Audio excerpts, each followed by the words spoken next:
Hello everyone, welcome to the United Thermometer, where I make a bold statement and based off your own beliefs, you have to rank the statement as ice cold or boiling hot. Cold meaning you completely disagree with it, hot meaning obviously the opposite. Then you have to back your opinion up and clarify why you feel that way, and we will have some form of 2-minute debate around that certain topic. But the questions aren't just any normal questions. They are going to be ones that the lads don't want to answer, so it's going to be difficult to debate and go through, etc. Not ones like... They're all going to be football related anyway. I'm not going to ask difficult questions like, what did you think of your dad when you was 3 or something? Nothing like that at all. It's all football based, so don't worry about it. So please do, if you are watching this live, get involved, or just get involved later on when you're watching it in the bath or whatever it is you're up to tonight. So, how are we doing, fellas? Adam, Shreyas, slightly different international break in it, a little bit boring, so let's take it away from the football and do something different, right? Yes, although I completely forgot Ireland were actually playing, and we're playing against Hungary. But I think we ended up drawing the game. We did a last-minute equaliser. Oh, wow. Yeah, so look, they were down to 10 men to work, so for nearly a half hour, so we should have won. But I put it in the group chat saying it reminded me of the game. Remember against Fulham when we put, was it 82 or 90 crosses into the box? Jesus. It was something like that. It was ridiculous. But yeah, I kind of had PTSD from that. But look, I don't like international breaks. I just want club football back. We're getting that at the weekend, but it's only the start of the week. So there's a lot of time left before that. But I'm doing all right. Yeah. Any hope for India in the World Cup, Shreyas? Yeah. No, not this one. Maybe next time. Maybe next time. So what are you doing to fill the time now then if there's no football? Is cricket on? Yeah. Okay, all right. So you got something to pivot to? Yeah, and besides that, just was in an accident not a long time ago, so just recovering from that, and yeah, just wishing the international break ends really soon because it's getting exhausting. Yeah. Well, I think we've got Man City in the derby, haven't we? In what was it 6 days? 6 days, I think. Yeah. 6 days because we're on Monday today, so that'll go quick, and obviously we'll have the preview for that this week. But before we get to that, we need to go through the kind of ranking system and how this is going to work, right? So you've got 0 to 2, which is freezing, which is cold. You disagree completely with the statement that I'm about to make. 2 to 4 is cold. You kind of like, maybe there's 10% in that I can make up in why I would agree with it, but apart from that, no. Lukewarm is where you're in the middle. Hot is where you're like, yeah, I agree with that. And then boiling point is, I would, put that on my gravestone, basically. You kind of get like the tail list, yeah? So the first statement that I'm going to say is, Jadon Sancho will never play for England again. Boiling point. Why? Why have you gone so strong at the start? Why do you believe that? 2 reasons. One, now there are players who are getting a lot more experience than him in Euros as well as the World Cup tournaments and big occasions. Second, I would say now there are players a lot more committed, much more disciplined, and on top of that, even on a talent basis, I think if you look at the wings right now, and if you look at the overall makeup of the England team right now they've got a whole lot of options. And I don't see Jadon Sancho coming into this team and making his position anymore.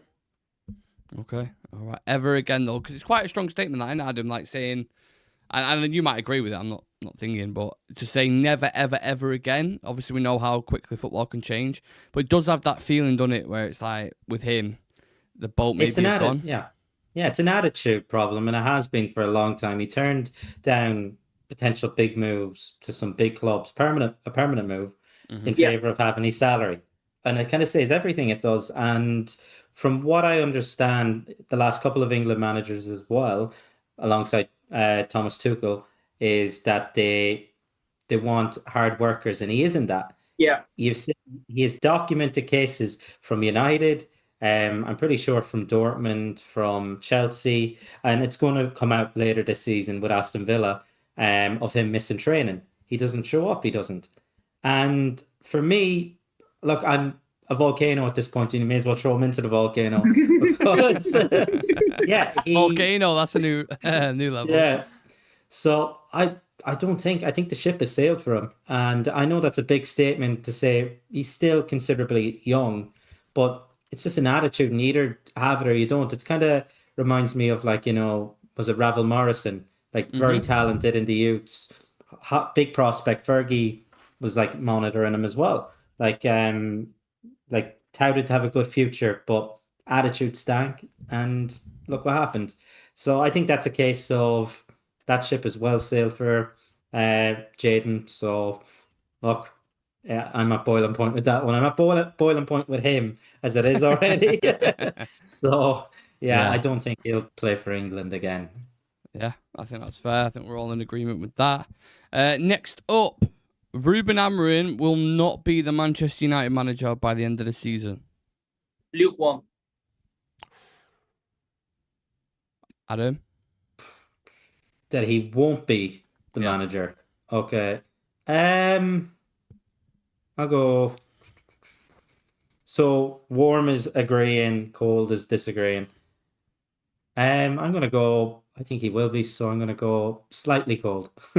Slightly. Wait, so you just got against your own thing there. Hot is where you agree. Okay. Oh, you agree? And Okay. cold is where you disagree. Okay. So Okay. you're slightly hot. Let's just say. So it's that he will be the manager by the So end. oh, I'm with you.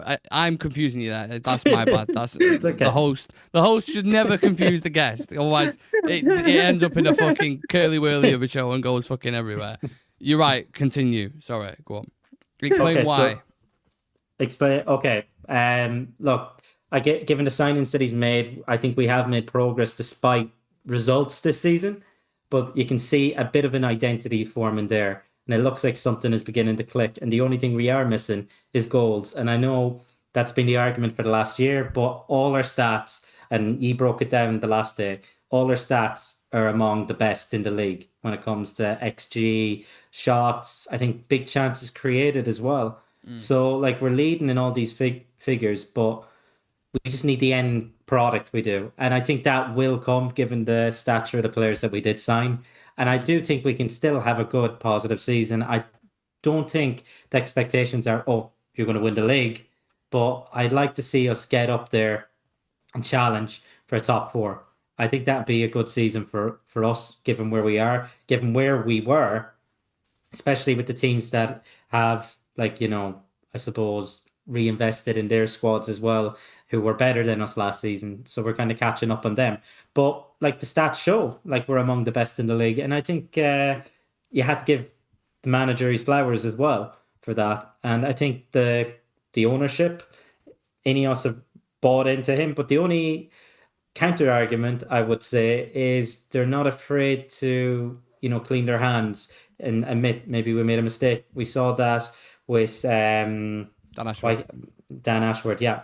I couldn't think of the name there, Dan Ashworth. They just got rid of him, they did, and they spent a long time trying to get him in the door. So there's that side of it too, but I don't think it's going to be a train wreck of a season. The only way I can see him going is if we're in the same position as we were last season, and I don't think we're going to have that this season.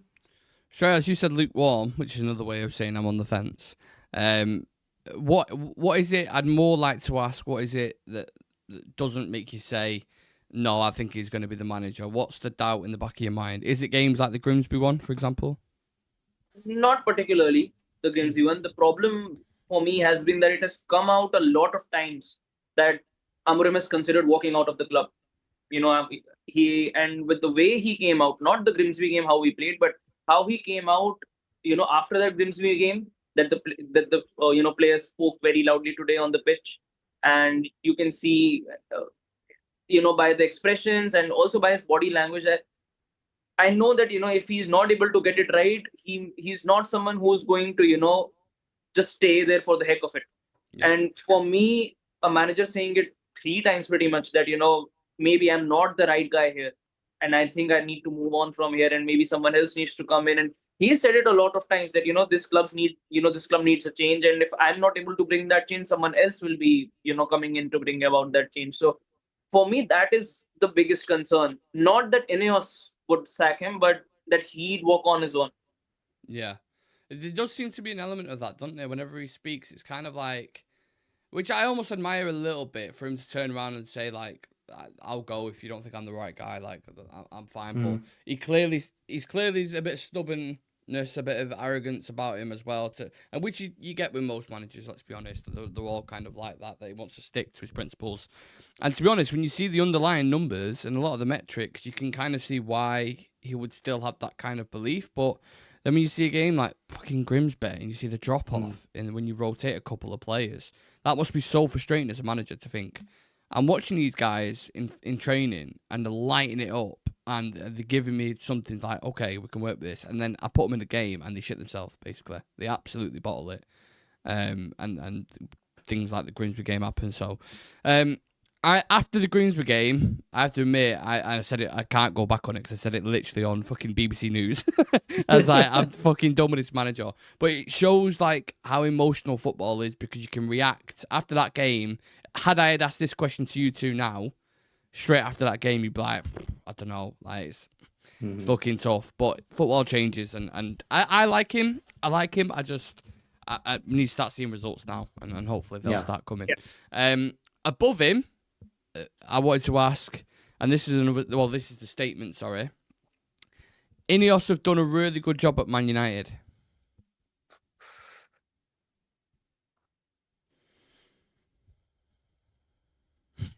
I knew that one would get you. Yeah. I hate to say it, I'm going to be sitting on the fence, I think. Okay. I think it's still... I'll be on cold. Oh, interesting. You see, I think the signings that we have made, I think under Ineos, for the most part, have been a lot better than what we have in the past in terms of, players that are kind of performing. The ones that they brought in seem to be the better of the lot, like that are there. Yeah. I give them credit for that. Building a new training, kind of revamping the training ground, Carrington. And then all this talk about the new stadium, but there's a bit of element of doubt. The only thing I don't like, obviously, making a lot of people redundant, and then you're spending a lot more money than you thought. So you're penny pinching in some areas. It doesn't look good. It doesn't for these companies to do that. But then there's the other side of it too, that I think we've employed a lot more people than any other club in the country. So it's a bit of a weird one, but you don't want to be hearing about people who spent their life working there, like 20, 30 years, and they have been made redundant. And then not feeding staff there. Like that's pennies it is. Yeah. And you're doing all this. So I see the positives, I see the negatives. I think it's still too early. Are we 2 years, is it? I think more or less 2 years in terms of football. That's a short period of time. Yeah. So I think after 5, I think you can look at it more, I suppose, critically. But right now, I'm going to go right in the middle. So do you want to call it lukewarm, cold, glass half full, half empty? If you kind of want to. We can call it cold water. Bottling it, if you want to call it that. Bottling it, yeah. No, room temperature. Room temperature. That's lukewarm room temperature. Call it whatever you want. Shreyas, you said cold. Why? Again, first being the amount of people that have lost their jobs in the past year or so. Yeah. Secondly, the thing for me was the decision with Ten Hag. Oh yeah, good shout. Very good shout. And how long it took them to pull the plug with Ten Hag. Because I think by the time he went, our season was pretty much done. Mm-hmm. And I think they had a fair assessment of who they were bringing in after Ten Hag. They knew that if they're going to be getting Amorim, there is going to be a certain way he's going to play. And he is a manager who is way too stubborn when it comes to changing his system or changing the way he plays. He's going to stick to his system, whether, in what directions, the results go. And it actually ended up hurting us a lot last year. And I think from a perspective of, running a club, you need to be smarter. I understand that, Amorim has come in, you need to give him time and everything. I do understand that, but you need to give the manager the right tools to work with, especially when you know what sort of a manager you're bringing in. And I think with Ten Hag, with Amorim, or, this situation, or you could say this transition could be handled a lot more better. Mm-hmm. And I think if you are running a club from, with the size of Manchester United, you've just had a poor season, even though you won the FA Cup in the final against City, but you finished 8th with Ten Hag in that year. And you've seen the problems that have persisted with the squad. You've seen the amount of connections that have been broken in the squad with the manager. So I thought that Ineos could have been a bit wiser when it came to, sticking with Ten Hag through the entirety of, with the direction that, we're going to stick with him for the entirety of the season, back him through the entire window. But I think that was a poor move from Ineos. Interesting. I'm not going to escape this either, by the way, because I think Ineos, it can be both-sided in reality, because I think when you compare them to Murtaugh and Arnold and Woodward, because the bar was so low, it's not hard to do much worse than them. It really isn't. Like, you'd have to catastrophically fuck everything up. It's like comparing another goalkeeper to Onana. Yeah, like you can't do worse. It's almost impossible to do worse. So the floor was always going to be raised, but it was just looking at it purely from a results thing. Since they've come in, everything has dropped down the table. Everything, like 15th last season's our worst finish ever. And their manager that they appointed has got the worst record ever at Man United in terms of win, like lower than Rangnick. That's how bad it is. So they are responsible, and when they come in, it was like, we're the ones for football and decisions now. We're going to put football first, and the football has progressively got worse. So just judging it based off pure football and where we are, you'd have to say they've done worse. But you know that the changes that they made, the amount of changes to like staff, directors, fucking board members, everyone has. It seems like they're doing it for a culture and for a betterness and for a future. So it's a two-sided thing, isn't it? Like, you can't really concrete say, yeah, they've done an amazing job, yeah, they've done a bad job. There's a bit of both, and there was always going to be a bit of both, wasn't there, when they came in? I don't think anyone thought it was going to be sunshine and rainbows and everything's going to be perfect. You have to make difficult decisions. Sometimes they won't agree with it, but yeah, hopefully we'll see what the future, what's in store for us, because I don't think anyone can predict it at the minute. I don't think anyone can just say United are going to be at the top of European football again, or United might actually be in the Championship. It's mad. So, yeah. Chivy saying Amarim, he'll be here at the end of the season. Tim99 saying Ineos, room temperature. Chivy asking, is cold good or bad? So, hot is that you agree with it. Cold is that you think of it as a cold shoulder. Like, nah, I'm not interested. I was going to call it something else, but I didn't want to copyright something. So, that's the reason why I've gone with that. But maybe I should have just gone with that. Sorry, when it says cold, agree, and hot, disagree. Hot, you really agree. Cold, you really disagree. Okay? And then there's different kind of measurements of that. If Adam was to wear a monocle and a top hat, he would only need a cape to be a magician. That's from Moondog. And he says, yeah, I see you smiling. So obviously that comment has caught your eye. Yeah. Any replies to the magician? Well, I'll just say one of my favorite Yu-Gi-Oh, I suppose, monsters was Dark Magician. Dark Magician. Legendary. Shreyas, are you of the Yu-Gi-Oh? You know what Yu-Gi-Oh is? I'm telling you now, and this is going to make me sound really old. Had you had grown up with Yu-Gi-Oh, you would be a Yu-Gi-Oh kid. 100%. I would guarantee it. You would be. You had a Pokemon, right? Yeah. It's basically that. It's like a Japanese version of Pokemon, effectively. Yeah. You have your cards. Isn't Pokemon in itself a Japanese thing? Look at that. Red eyes. Mate, Yu-Gi-Oh, back in the day. If you don't know... If you don't know, now you do, mate. Like, genuinely, one of the best things ever growing up. Anyway, we're not here to talk about Yu-Gi-Oh! So we'll move on from that. I think everyone's made some really good points. Next up, Bruno Fernandes is a legend of Manchester United. We kind of touched on this, was it a day or two ago? We did.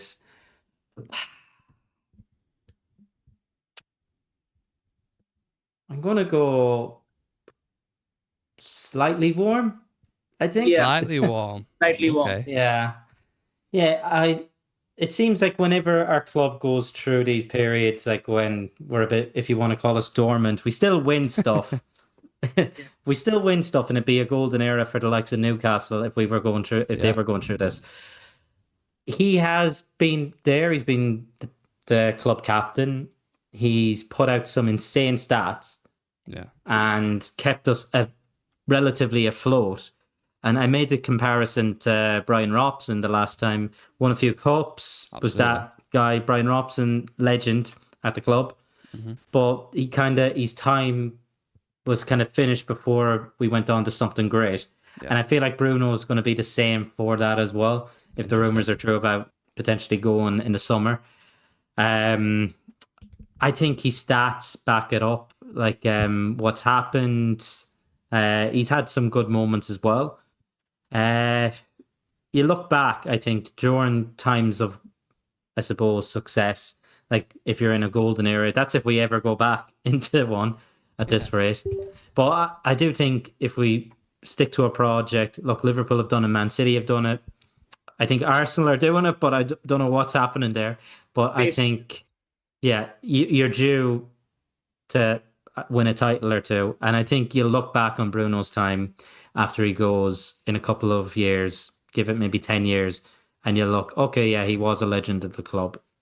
Like, he's club captain at the end of the day. He took over the captaincy when it was in a bit of disarray with the whole Maguire situation as well. And I don't think there hasn't been many questions over his captaincy in quite a while now anyway, even though we've had a terrible season last season. So I think he's taken it in his stride now. And I know there was the whole Roy Keane thing, was that last season at some point. But look, I think he deserves legendary status, and I think he will have that when he leaves. I just hope, I would like for him to win the big cup. If he won a league, I think there's no doubt at that point. Shreyas, should he be considered a legend if he hasn't won a Premier League or a Champions League? I think so, yeah. Because again, you need to see. I think if, in a few years' time, someone sees United finishing 15th in the league, and then he looks who performed good for United, and he sees a player with around 40 goal contributions, he'd start to, put one and one together. And I think since the time that he's come in, whenever we've had, these poor seasons, the only reason we've honestly, stayed afloat has been because of Bruno. He has stepped up in those moments. Whenever we've been in trouble, he has been, as a captain, he's stepped up a lot on a lot of occasions. And he, throughout this time, throughout this sort of instability, throughout this sort of chaos around the club, since he's come in, I've not seen him playing in a stable lineup for more than 6 months, for that matter. After that, it's chopping and changing, new players coming in, old players coming out, then controversies after controversies with existing players and managers. So it has been a lot to handle, especially for a player like Bruno. And again, with the media's pressure as well, with United finishing 15th and not, performing well, it creates a lot of negativity around the club. And then for him to, perform the way he does, I think it takes a lot.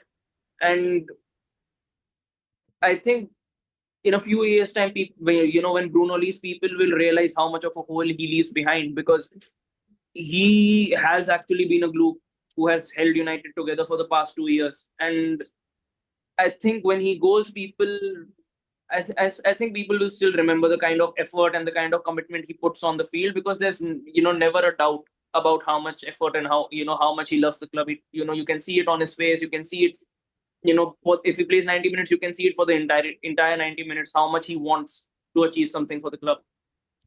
Yeah, I mean, I can't really disagree with that. You've both made really good points. I look at Bruno as, I know people say, they always talk about trophies and stuff, and obviously trophies are really important in football. But I still think you can have legends of clubs if they've not won a trophy, because think how many clubs are out there that haven't won major trophies but still have giant legends. Like Matt Letizia is a legend for Southampton. What the fuck did they win whilst he was there? Like Harry Kane's a legend for Tottenham. What did he win when he was at Tottenham? Nothing. It's still arguably one of the greatest strikers. And this is why I always have this debate with Sam as well, where he's like, you have to be world class, you have to win the big trophies. And like, I don't believe that, because Harry Kane, I think we would sit here and all agree right now, one of the best strikers in Europe, in the past 10, 15 years. Like, easily one of the top ones, and has never won. That doesn't mean he's not world class, because he hasn't won a trophy. He's a world class player. He just hasn't been in the environment that has won the trophy. So I look at Bruno, and I think it's almost more impressive. Let's say you're talking about, I won't go too deep into this, but let's say you're talking about War, for example, right? It's more impressive the guy who's carrying everything on his back through the fucking mud, making sure everyone's all right behind him and dragging him through to get to the point where you can be, the war's over, you finish, you've done, you've got everyone back. Rather than the team that's, there's not too much worry, you're going to get it done majority of the time, everything's kind of circular. And do you know what I'm saying? Like with Bruno, he is the guy who I think when we look back in 10 years' time, 15 years' time, there'll be a lot more appreciation for him during the times. I don't think he's appreciated nowhere near enough. I know he has his faults in his game and he can get over emotional, and we all know him. I don't need to go through the list of them. But for me, it's more impressive doing what he's doing in this shit side. And you look back to him now in a minute and you'd be like, if it wasn't for him there during that period, I actually don't know where we would be or what would have happened. Countless times, there's been a million times where it's been 0-0 or we've been losing, and he stepped up, big pressure moment, whether it's been a penalty, a free kick, so many last-minute goals as well, like almost similar to Ronaldo a little bit. The goal against Fulham on the edge of the box, the goals against Liverpool, the free kick against Arsenal, like there's loads that you could just list off the top of your head. So I don't know, man. It's a weird one. I do think the word legend gets chucked about quite a lot, but I wouldn't say absolutely concrete no, not a legend. But some people disagree with that.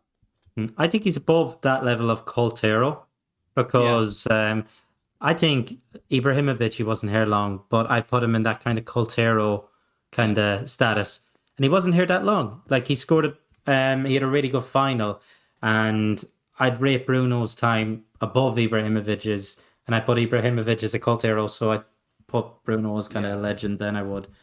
Maybe he needs a new category or something. Chivy's saying Fernandez cold, not a legend, great player for us and is committed to the cause, but he's not a legend. Please do expand on that, Chivy. Please do. You have to keep in mind you're still in the rebuild stage and you're trying to buy in results instead of building for the future. Imagine if you just gutted the whole squad and built it from scratch. Accepted a mid-table team for a year or two, sticking with the manager that builds a passionate team similar to what Klopp did with Liverpool. Exactly, Adam. Cult hero for sure. Legend has to mean something. But does what he's done for us not mean something during this dark period? I don't know, man. I don't know. I will leave that to viewers. Yeah, I'd like to expand, but I'm an old man and I hate typing. Fair enough. Let's move on to the next statement, okay? Kobbie Mainoo will go down as one of England's best midfielders.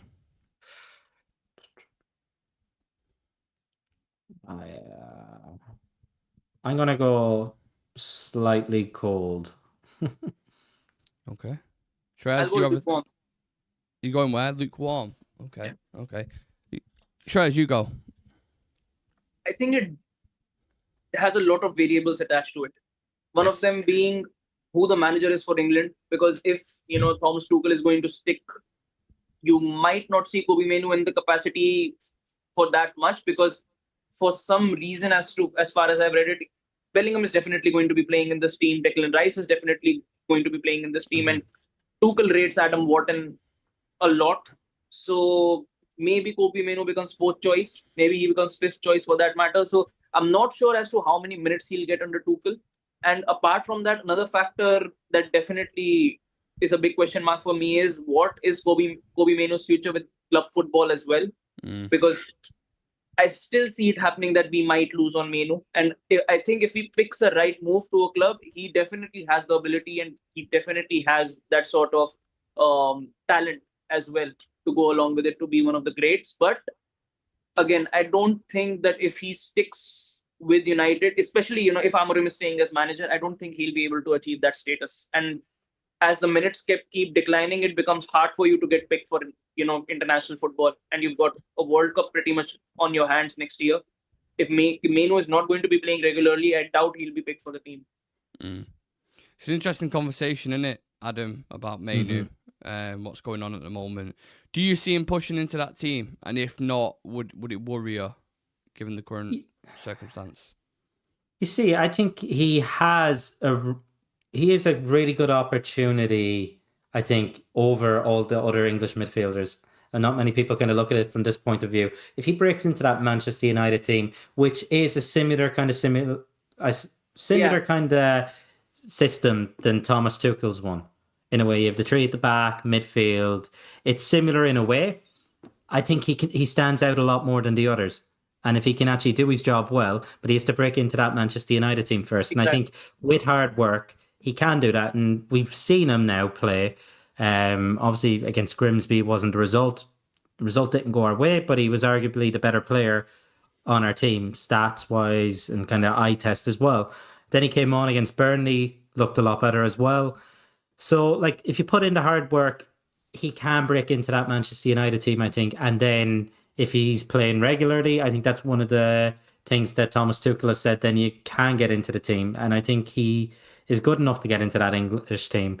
But putting him alongside some of the English greats, like when I see, you look at the best English midfielders that there is, it's a very high ceiling. Yeah. That is. Yeah. You look at, like, especially at that age, like, I know when you look at Gerrard, Lampard, Scholes, like, I'd even put Michael Carrick in there. I think Michael Carrick very underappreciated As a player, but Yeah. for England, obviously he didn't get the opportunities that he deserved to. No, I take not it as a till player. later. He got in, I think, at a later point, but it was a but bit nowhere too near late. enough. Yeah, No, nowhere near enough. But there's a lot of big names there, and I don't think he can get to that. Like, I hope I'm proven wrong. Do you know what's mad though, Adam, on that? I think Paul Scholes said it. Watching him as a kid, like Mainu, basically, when he first broke into United's team, and he was like, I was absolutely no way near that level of what Mainu's at right now as a young kid, 19, 20. Yeah. Like, there is a form of ability there, but like you said, there's so many careers where if you don't get the game time, you're not playing consistently. Exactly. You're not winning trophies on a consistent basis. Like Phil Foden now, I know he's dropped off a little bit at the minute. He's won something like 24 trophies, I think, or something ridiculous. Like, just an astronomical amount. And he's still only young. And that mentality of a player, that's how you become a great, because you look back at your career, by the time you finish, the amount of trophies and year in, year out delivering. That's what Mainu needs to be part of that, because I think he can get up to that bracket where he can become world class. I genuinely believe that. But circumstance will dictate that. 100%. So, I wanted to ask you a side question on this. Out of England midfielders, where would you rank him?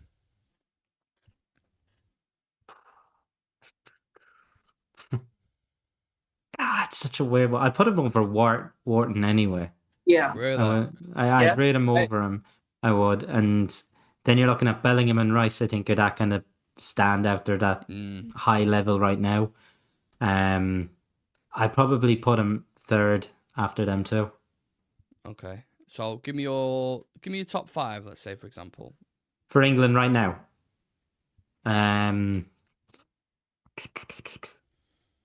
Rice and Bellingham I'd put nearly on par. I have to pick one. I'm just going to go Bellingham then, because I know why you're going to go for Bellingham. Yeah, I know. I fucking hate the traitor, I do. And he plays for Arsenal. The Judas. The Judas, yes. Yeah. Throw away his Irish passport. No, so I put Bellingham, Rice, Kobe, Wharton, and then you chucking between Conor Gallagher's of the world, aren't you? Really? Yeah. Players like that, really. Mm-hmm. Fair enough. Shreyas, Jordan Henderson. Yeah, I don't even put him anywhere near the top 10, mate. Okay, now. Shreyas? I think for me as well, Bellingham would be first, then Rice, then Kobe Manu. Then I'd put Morgan Rogers in there as well. Midfielder? And Would you class Rogers as a midfielder? yeah, I guess so. In that England team, yeah, because I don't really see them playing with, sort of I get position what you're saying. Like, yeah. If we're classing Bellingham's technically more of attacking kind Exactly. of midfielder, so yeah, I take your point. And yeah, then after that it would be Wharton. But I think he's definitely three, because I've seen England play in that Euros, and I've seen how much of a problem that position, that midfield department was for them until Mainu came into the team. Mm-hmm. And when he did came into that team, that midfield actually looked a lot more stabilized, and it looked a lot more functional than it did with, I think they tried Trent in the midfield as well, but it went really, really wrong. So they, went in with a change mid-tournament and it kind of worked out. So I think he's definitely earned his spot. But like you mentioned, it is very important for him to get consistent minutes in this United team. Okay. Interesting. Johnny Hill just put separate from that too. If I'm dropping Bellingham, Rice, or Wharton, I'm dropping Bellingham.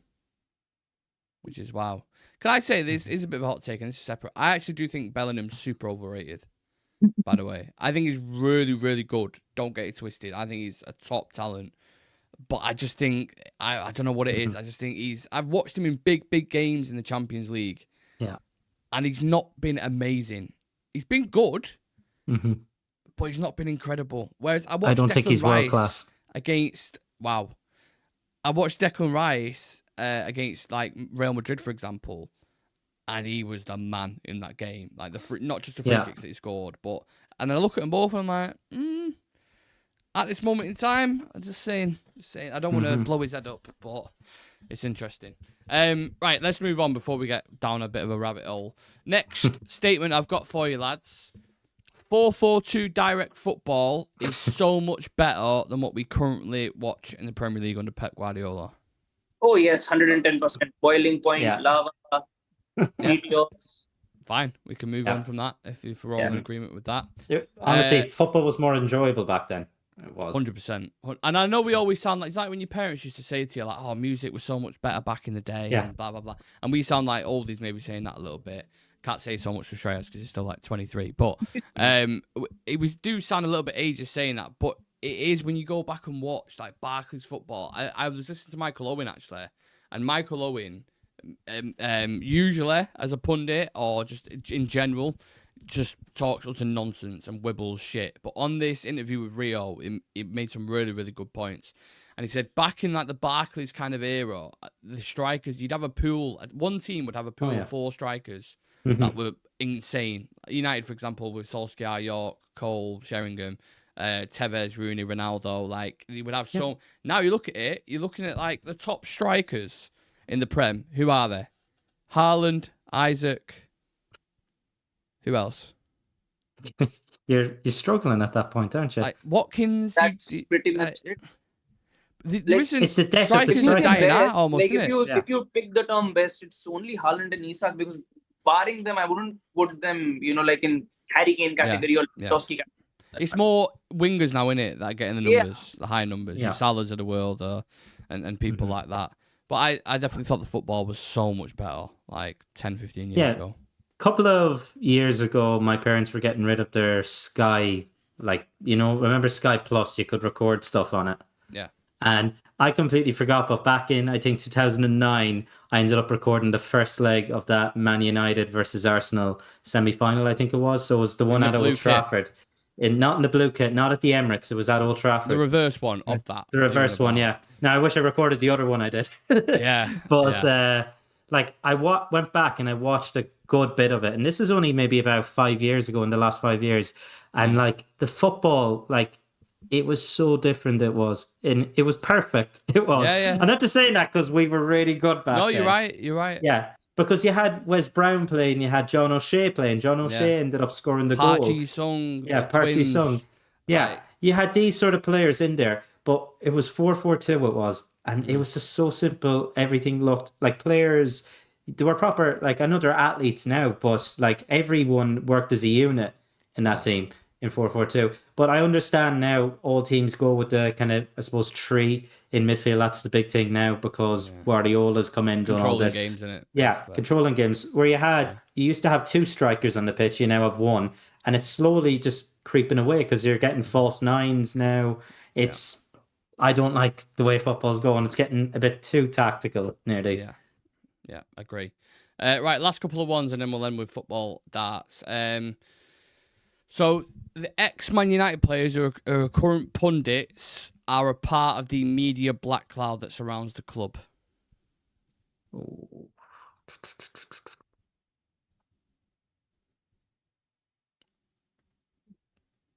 I'm going to go slightly warm. Warm. Okay, both in agreement with that. Expand your point on that current situation because it is a bit of both as well at the same time, isn't it? With It is constantly I've seen so many of these videos. This is Manchester United we're talking about. Yeah. I've seen it so many times. It's not the Manchester United of your time. It isn't. And they are holding them to that level. And I think it does begin to have a pylon. And like you see the likes, okay, I understand there's levels to the game. There is as well. And like where we want to be, we're not near that. And it's a different time right now than it is. Like, as I said, when I watched that game 5 years ago, which was 10 years before that, that was a different time than it is now. And the players now, you get a lot more money. There's more, I suppose, sponsorship deals, everything. Like there's a lot more happening off the field as well. And then you also have to factor in there's a lot of media abuse, and there are certain channels as well that do feed into that as well. And I think the players, former players, do feed into that narrative as well, and they begin to push narratives. Sometimes you don't know what happens behind the doors. Maybe someone, I've heard like players have also contacted these former players saying, "Look, I think you're a bit too rough, like a bit too harsh on me." And like this has come out after a while. I think Neville said this a couple of seasons ago. It was, and then he's bringing that back up. But like it does fuel narratives to push and abuse players, and you see that on social media as well. So I don't think they help themselves. Like there is a point where you're being a bit too critical, I think. Like they're stuck in the ways almost a little bit. Like allow some form of flexibility to appreciate the situation where we're at. I get you have standards that are so ridiculously high. I mean, Roy Keane won 8 Premier League titles, I think it was. Gary Neville, something like that. Close to that as well. Like, I get there are levels, and it's a change from where they're at, and none of us like the football that's being played at the minute. But there has to be like a point where look at the change that's happened in the last 12 months. Like, it's been outrageous the amount of things that have changed on and off the pitch. There is gonna be a period where it is just like, whoa, no one knows what the fuck is going on. But that's where I'd like to see Shreyas, maybe them come in a little bit and balance that with being a fan. You support the club. Being a pundit, you're critical of the club as well. So maybe like tinker between the two. Yeah, but on top of that, I think a lot of them blow things out of proportion.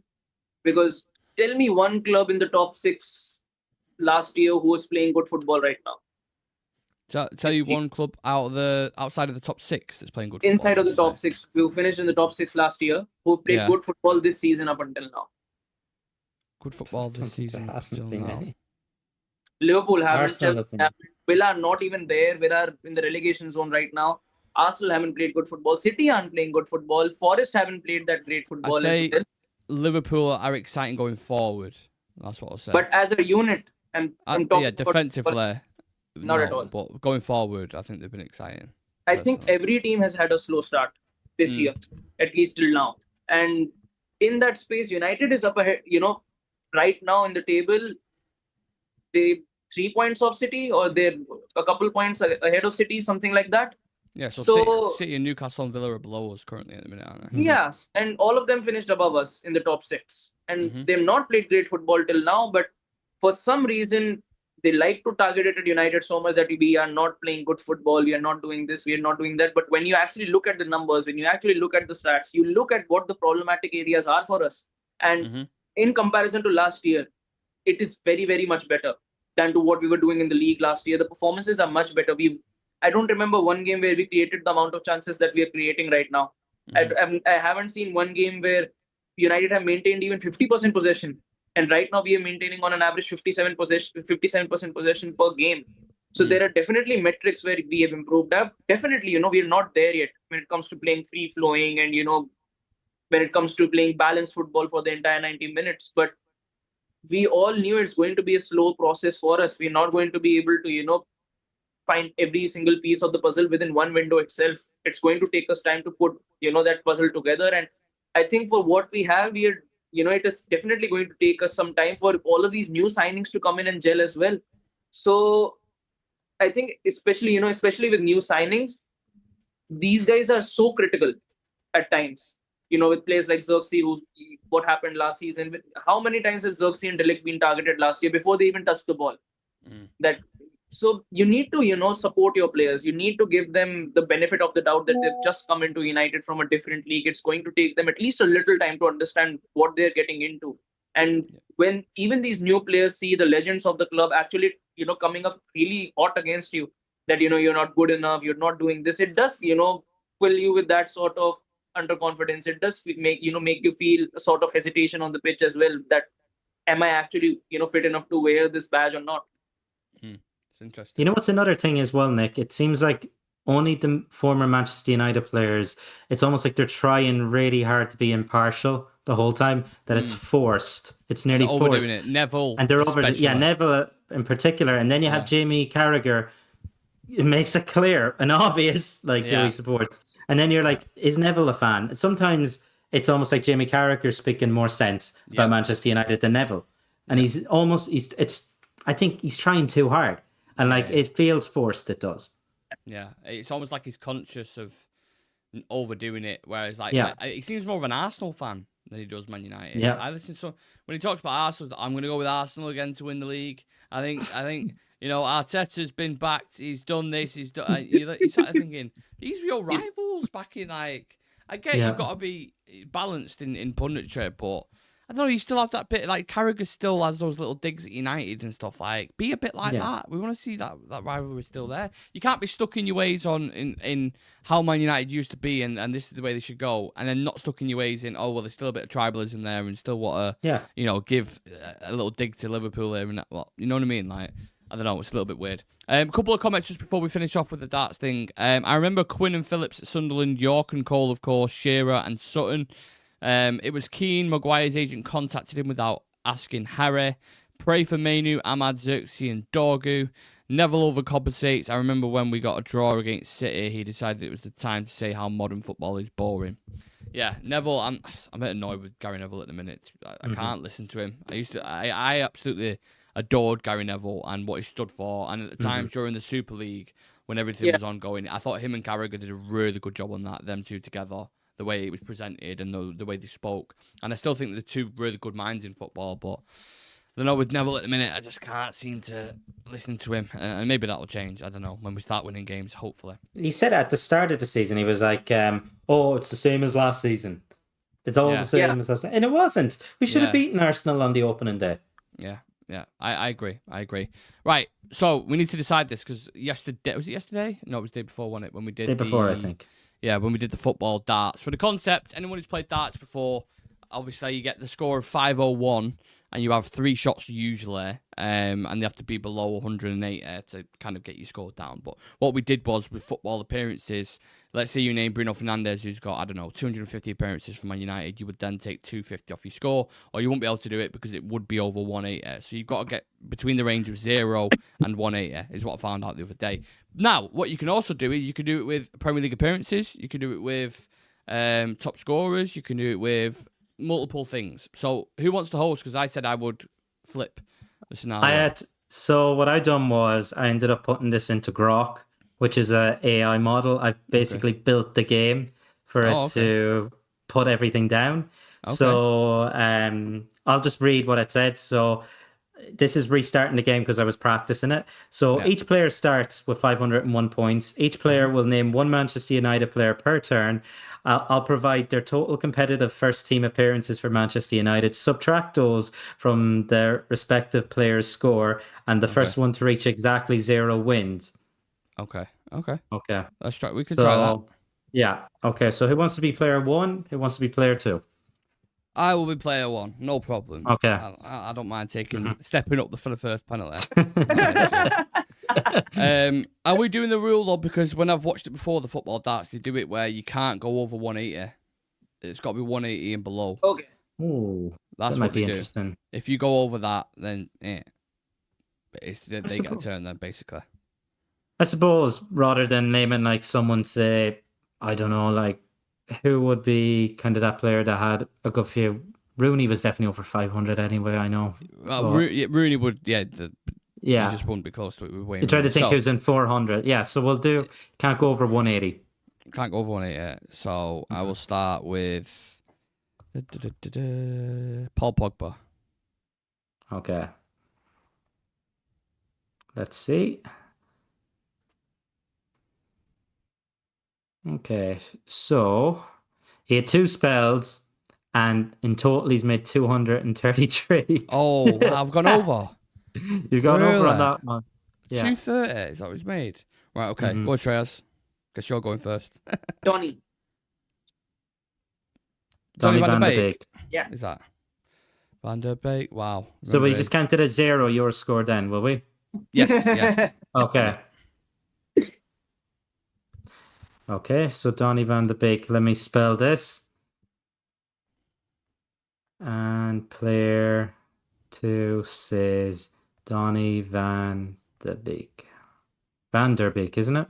Yeah. Yeah. Van der. Yeah. Is that VANDEB? DEBEEK. Yeah.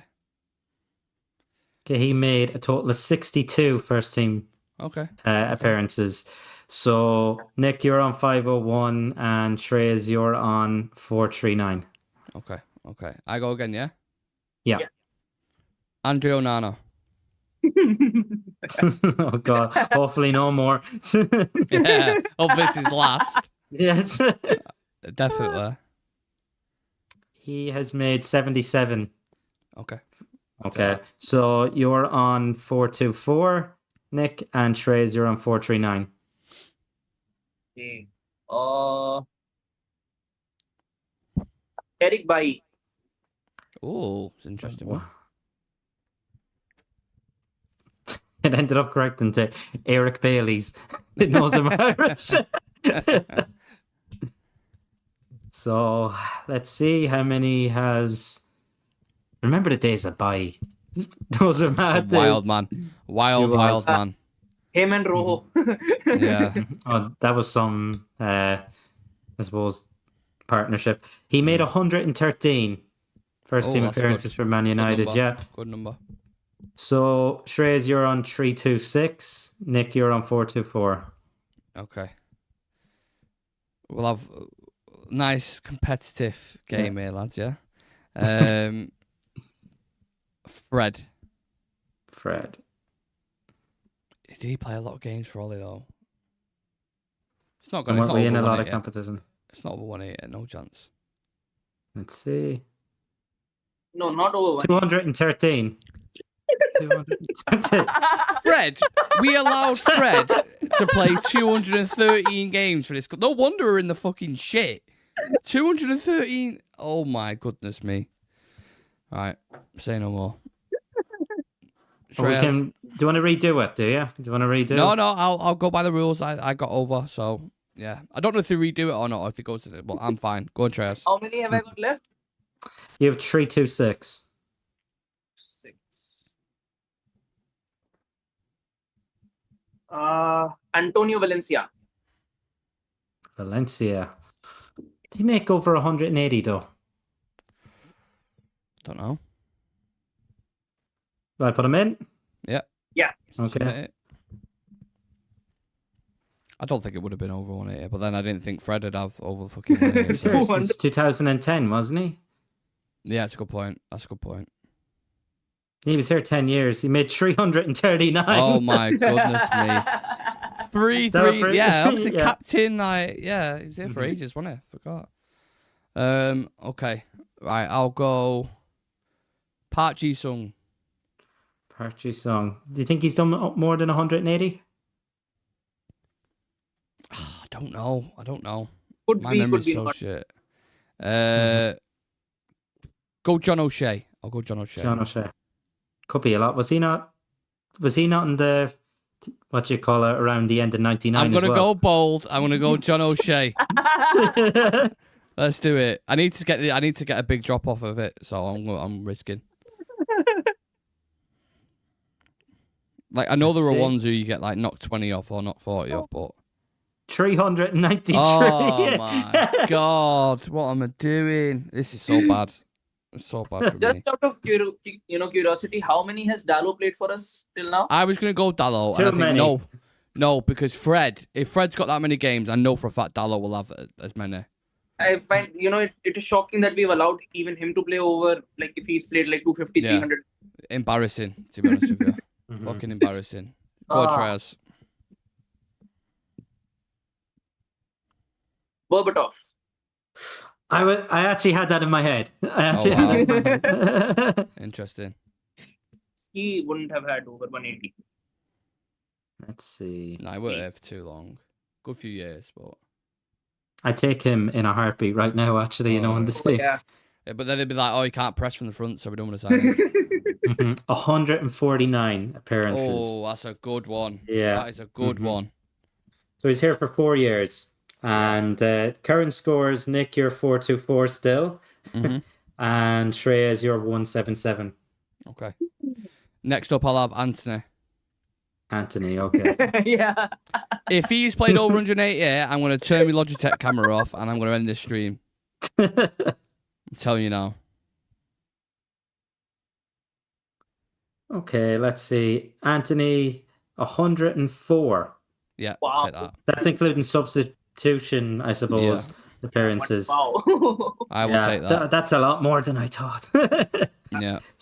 Okay, so the current score is Nick, you're on 320, Shreyas, you're on 177.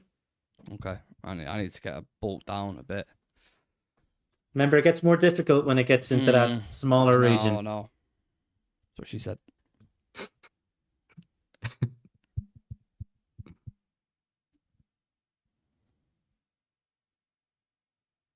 I'll go with Chicharito. Ooh. How long was Super Chicharito sub. here? Chicharito. Autocorrect.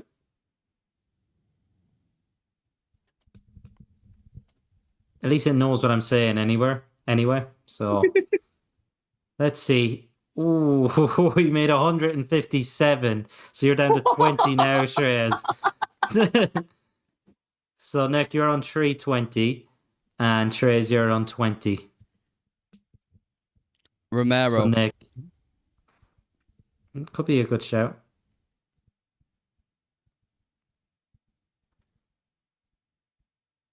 Let's see. How many appearances did he do? He was here for 6 years, actually. Yeah, second choice keeper. Yeah. 61. Okay. 61 appearances. So you're down on 259. Shreyas, you're on 20. So you have to be careful on these ones.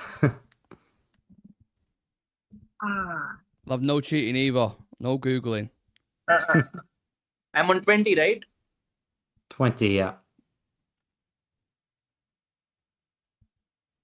I'll go with Binder. By in there. He's about 4. It's about 4 appearances. He has to be under 10.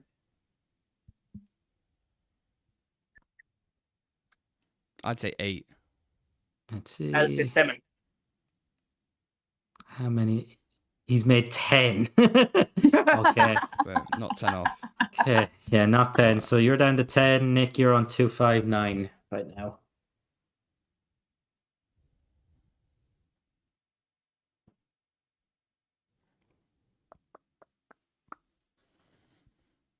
It's a tough one, it is, especially this 180 rule. Yeah. Because you have to think of a player who started, for a couple of seasons. Yeah. There's one that pops into my head. I think I said him the last time. I don't think he had over 180. I'll go with Ander Herrera. That's who I was thinking. Oh, was it? Really? Yeah.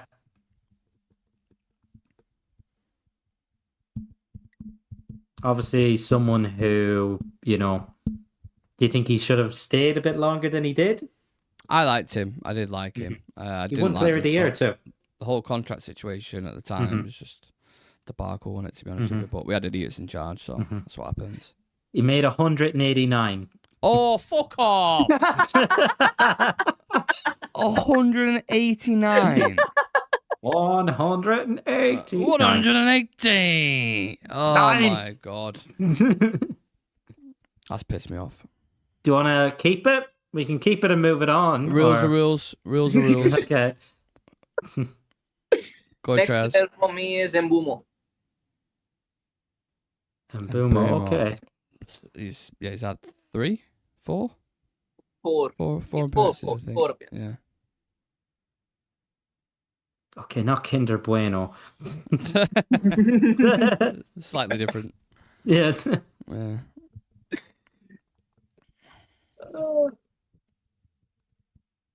Oh no. Okay, 1 second. Had to do this manually. Ran into Okay, now technical difficulties. Yeah. Okay. He's made 3. So you're down to 7 now. Interesting. I need So a you're big down to one. 7. I need a big Yeah. one. You're on 259, Nick. Daily Blind. Daily Blend, okay. Daily Blend and United appearances. 141. That's a good Yes. one. I'll take that. So 259 minus 141. 118. 118. 118. 118. I'm on 7. You're on 7, yeah. Sue. Fredrickson. Fredrickson. 2? He made 2 appearances? That's a... Yeah, Wolves and Grimsby, right? Wolves and Grimsby, yeah. Yeah. 118. Ooh. I think it's... Yeah, they haven't updated... Oh, wait. They have 3 here. Unless that's counting... It's not 3. Maybe... It has to No. be 2. It has to be 2, Grimsby and Wolves. Mhm. Pretty sure. It hasn't been updated, but I'm going to go with Okay. what that is. 2. I'll go with 2, okay? Oh, versus Ipswich as well, Okay. apparently T2's just put. Oh, So, okay. So maybe it was the 3. fair enough, yeah. Go. Okay. So, Shreyas, you're down to 4. Nick, 118. I'm going to go bold, you know. I think. If you get the 118 complete. The stream's done. We're never streaming again. But this is the thing, okay? If you get... Obviously, if you were to say over 180, you can redo it. But if it's less than 180, Yes. but more than 118, Correct. yeah, you're out. I will go... Oh, I'm trying to think if it'll... You take some fringe ones, like, who didn't start many. I know, but I'm thinking 118, still decent amount. Rojo, would he? Bailly had over, what was it, 100 and something, I think it was. I'll go Rojo. Fuck it. I'll go bold. I don't know. Oh, what should I? I don't know. Yeah, go on. Go on. Total Does appearances. he play a decent amount of games for us, didn't he? Yeah. Yeah. I should have gone with like Lissandro or something. Ooh, yeah. Oh, What is it? Go on. 122. Oh my god, bro. You've got to be joking. 120. So I was 4 off. Yeah. Oh my god, bro. That's so unlucky. What did I got with Ander Herrera? I was 9 over 180 before. Yeah. And then Rojo was 4 over. Oh mate, that would have been such a fucking nice ending, that one. Imagine you would have got bang on 118 with that. Jesus Christ. Fair play to Mr. Shreyas Singh. Then I could do another round, but I appreciate Shreyas that it's about 1 o'clock in the morning over there. Innit? So we'll let you go. We've gone on for an hour already. But next time we do it, Shreyas, you be the host. Yeah. Yeah, and then me and Adam will go head to head on whatever your topic, whatever it is you want to do. Appreciate everyone in the chat. T2, Daniel Fair, Claw Farage, Chad, Tim, Johnny, Chivy's in the chat before as well. Appreciate every single one of you. For whoever was asking what we was doing football darts. And we was going down from 501 with appearances. It's starting to become a staple of the show, apparently. So, yeah, subscribe to the channel, leave a like on the video for us, and we will see you guys tomorrow. Manchester City derby coming up soon. The preview, should I say. Keep an eye out for that. See you in a bit.